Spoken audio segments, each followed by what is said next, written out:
Aquarius, ito yung reading mo for the 4th week of August. So sana maganda yung mga makuha nating energies. Combination po ito ng mga positive and negative na energies na lumalabas sa reading, ha. Hindi ko pa masasabi. Pero kung ayaw nyo ng mga negative na lumalabas sa readings nyo, huwag na lang po kayong manood. Kasi imposible po talaga na puro magagandang bagay lang yung ma-encounter natin sa buhay natin, no? So, ayan. Kung bago kayo dito, ako nga pala si Purple Teen. Kung hindi pa po yung nakaka-subscribe, please don't forget to subscribe. At kung hindi pa po kayo naka-like and follow sa aking Facebook page, paki-like and follow. Doon din po kayo mag-send ng private messages kung mag-i-inquire kayo or magbubook ng personal reading. So, hanapin nyo lang yung link sa ibaba. Inilagay ko po yan sa description. I-tap nyo lang yung link dyan ng aking FB page. Mapupunta na po kayo doon. Okay? Aquarius. Ito yung mga energies na meron itong 4th week of August mo. Meron kang frying pan, parang may ginigisa rito. Oo, ayan, So, tama ako. Nakita ko yung frying pan, ang unang pumasok sa isip ko yung ginigisa ka sa sarili mong mantika. Diba, yung kasabihan ng mga Pilipino. Trouble and accusation. So, tama nga, gigisahin ka nila dyan. Hindi ko alam kung sa workplace mo yan o kung saan yan na ganyan yung energy, no? Na gigisahin ka sa sarili mong mantika. Ikaw yung nakasalang dyan, Aquarius. So, brace yourself dyan sa ganyang scenario. Kasi yan, malaking chance na mangyari yan ngayong 4th week of August para sa iyo. Pwedeng pagkakaisahan ka, ikaw yung ididiin, sa iyo ipapasa yung sisi.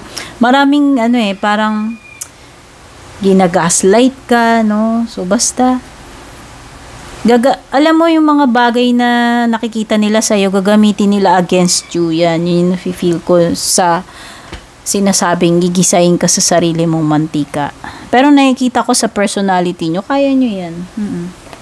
Alam ko, kaya ninyo yan. Meron ka ring harp, Aquarius. Great happiness. Kung ginigisa-gisa ka man dyan, sinalang ka, at least ito, may happiness pa rin. May magandang bagay pa rin. Di ba sabi ko nga sa inyo, combination yan, positive, negative na mga bagay.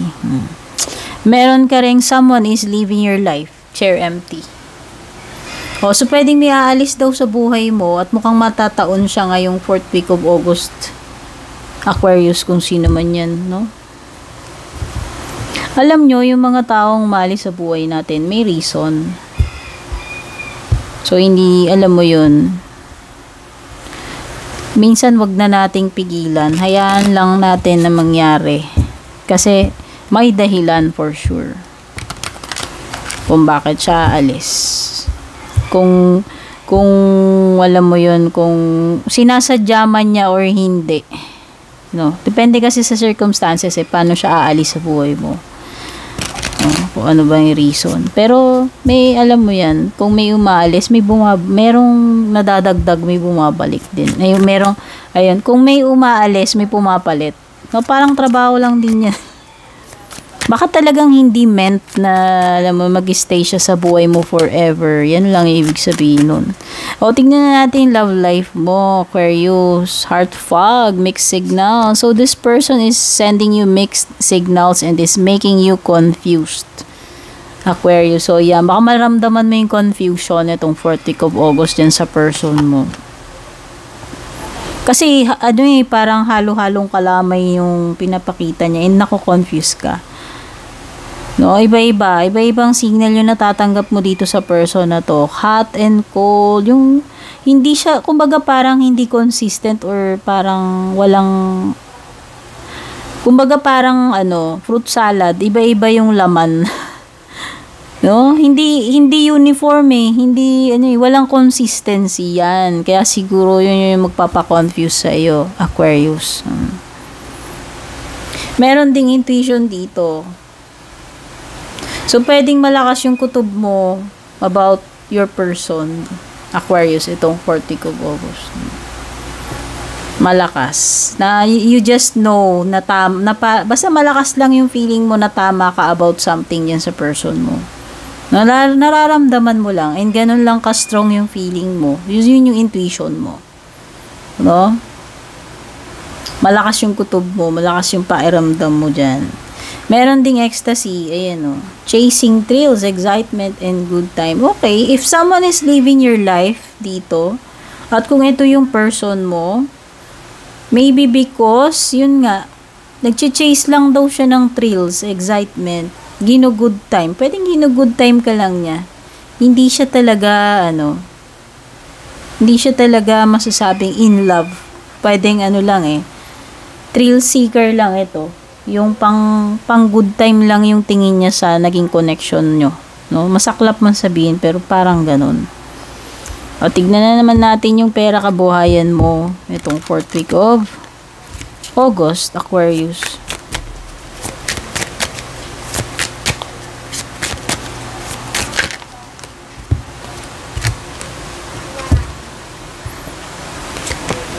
Follow up mo daw yan, Aquarius, ayan o, yung application mo. O, baka sila mismo na yung kukontak sa'yo.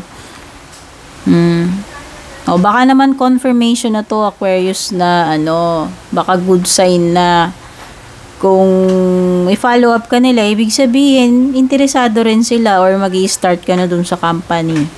Kung bago ka dun, ha? So, ayan. May mga bagay na kailangan i-follow up dito, whether nag-a-apply ka or hindi. No, pwede mga dokumento o application, no? So, yan. Kailangan mong i-follow up daw. Kamustahin mo. Merong receipts dito. Oh. Pwedeng, yung iba sa inyo, ganito yung nature of work ninyo. Yung araw-araw, nakakita kayo ng mga resibo, mga nagko-compute. Yan. Pwedeng ganyan yung nature ng ginagawa ninyo. No? O, yung tipong umay na umay ka na sa itsura ng calculator tsaka mga resibo. Kaso diba kung yan yung trabaho ninyo, malay mo, ito yung nature ng trabaho ninyo or pwedeng yung iba nag-a-apply kay ganyan yung magiging trabaho ninyo. Okay? Tignan naman natin yung additional information.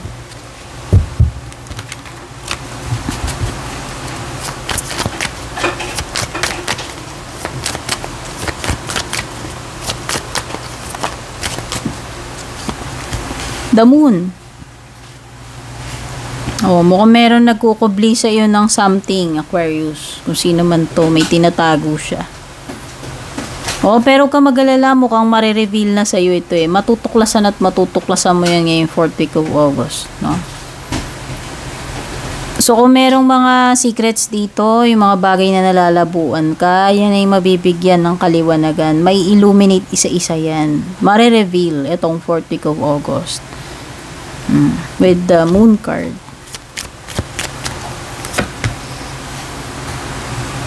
Iba sa inyo, magkakaroon kayo ng time na makapagpahinga. Kung sobrang deserve nyo na yan, at talagang matagal nyo nang hinihintay itong break, ito na yon, Aquarius. Magkakaroon ka na ng big break. Finally, makapagbakasyon ka, makapagpahinga ka, makapag-relax. May iba magkakaroon din kayong chance makapag-muni-muni since magkakaroon kayo ng time na makapagbakasyon, di ba? So, pwedeng yun na rin yung time ninyo para pag-isipan yung isang bagay na importante rito. Something na dapat ninyo pagmuni-munihan. Meron ding earth sign energy. May encounter ka, Aquarius, no? Pwedeng Taurus, Virgo, Capricorn, pwedeng babae. Sama na successful. Pwedeng business, successful siya sa business or maganda na yung narating niya pagdating sa kanyang career. Ayan, sama na mataas na yung position. Sama na accomplished, no? At saka yung parang boss na boss lady ito. O, diba? Yun yung na-pick up kong energy niya. Sama na intimidating kasi nga sobrang successful niya and independent, no? Yan, kung sino man yung person na yan. So, pwede rin yung iba may encounter kayo dito with a motherly figure. Someone na very caring, nurturing, supportive. Whether nanay mo man siya or hindi, kahit jowa mo yan, parang ina-exude niya yung energy na siya ay palaging nakasuporta sa'yo at alagang-alaga kanyang person na yan. O, diba? Ang sarap pakinggan, Aquarius. O, ano pa yung closing messages para sa'yo? Improving health. Oh, may improving health. Oh, yung mga naghihintay diyan ng ng balita kung magiging kamusta na yung kalagayan, yung pangkalusugan. O, ito na yun, indication. O, na umiigi na yung katawan ninyo, umiigi na yung pakiramdam ninyo. So, pwedeng iba dito, nag-iisip kayo ng ways to improve your health, no? Baka ngayong 4th week of August, magsisimula na kayong mag-intermittent fasting, mag-diet, umiwas dun sa mga bawal. O, diba? So, pwedeng yan. Pwedeng iba gumagawa lang kayo ng changes para sa katawan nyo na mas maging healthy kayo, syempre. Yung iba, kailangan nyo maghintay. O, ayan. May message dito. Wait daw, Aquarius. Hold your horses. No? Pause muna, wait muna daw, wag magmadali, o diba? So ayan yung mga nakuha nating energy sa Aquarius dito sa 4th week of August reading mo. Sana nagustuhan mo. Don't forget to like and share. Don't forget to subscribe. Take care and God bless.